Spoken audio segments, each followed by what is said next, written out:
बहू ने सास को मार डाला। सुनंदा अपने पिता की इकलौती बेटी थी। नाम के मुताबिक देखने में भी बहुत सुंदर थी। जब वह अपने ससुराल गई तो उसे उसके मुताबिक ही सब कुछ मिला। किंतु आजकल की लड़कियों को अधिक टोकना, समझाना, अपने मन के मुताबिक चलाना सासू माँ को अब कहाँ रह गया है।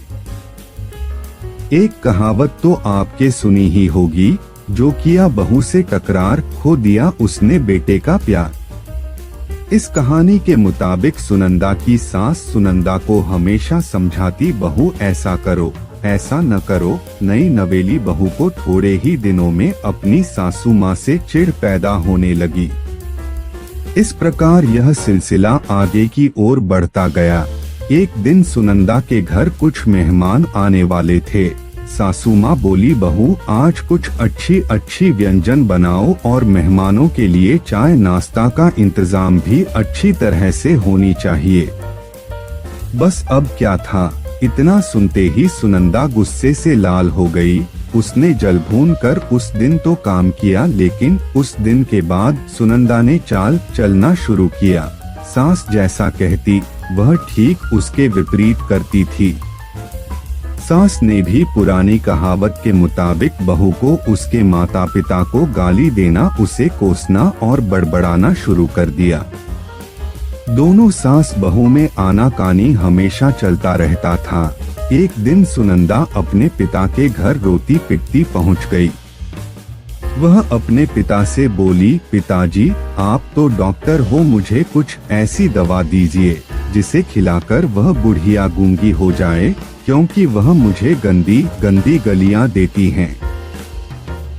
इस पर पिताजी कुछ सोचते हुए बोले, बेटी मेरे पास एक ऐसी दवा है, लेकिन यह कड़वा है, वो आसानी से नहीं खाएगी, इसलिए मैंने एक युक्ति सोची है।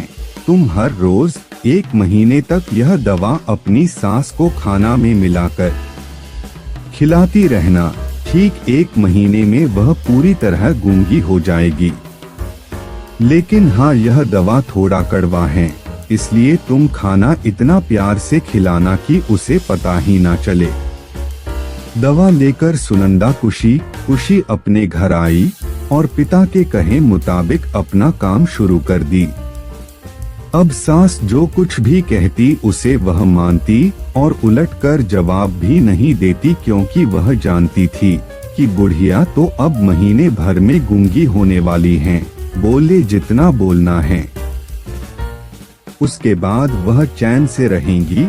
अब हर रोज वह प्यार से चुटकी भर दवा खाना में मिलाकर प्यार से माँ जी को देती थी। माँ भी समझती शायद इसके माता पिता ने इसे समझाया बुझाया है, इसलिए यह लड़ना झगड़ना बंद कर दी हैं। अब माँ जी भी बहू की खूब प्रशंसा किया करती थी और बहू भी प्रशंसा सुनकर प्यार बातें किया करती थी। अगर बहू से कुछ गलती भी जाती तो भी। इस प्रकार महीना आते आते दोनों सास बहू में इतना प्यार बढ़ गया कि बहू अब अपनी सास की आवाज को खोना नहीं चाहती थी। एक दिन फिर उसी प्रकार सुनंदा रोती पिटती अपने पिता के पास पहुंची। पिताजी बोले, अब क्या हुआ?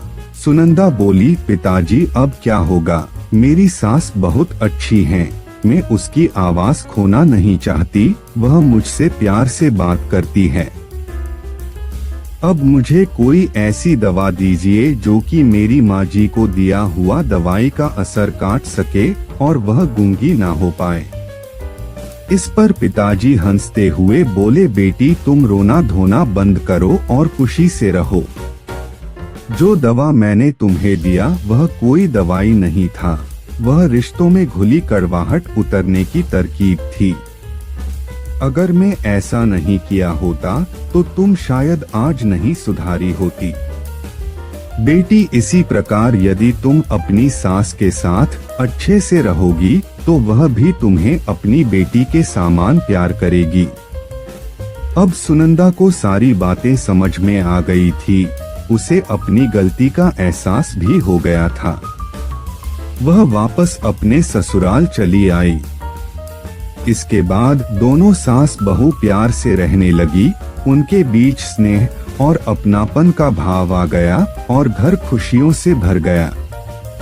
आशा है कि ये कहानी आपके दिल को छू गई होगी। यह एक सच्चाई है, अगर बहू अपने सास का प्यार पाना चाहती है तो उसे भी अपने सास को स्नेह देना होगा। जिस घर में सास बहू में स्नेह होता है वहाँ हमेशा खुशियाँ आती हैं। अंत में बस इतना ही, इस कहानी को एक शेयर जरूर करिए, बस समझने की देर है। इस कहानी से कितने ही लोगों के जिंदगी में खुशियाँ आ सकती हैं।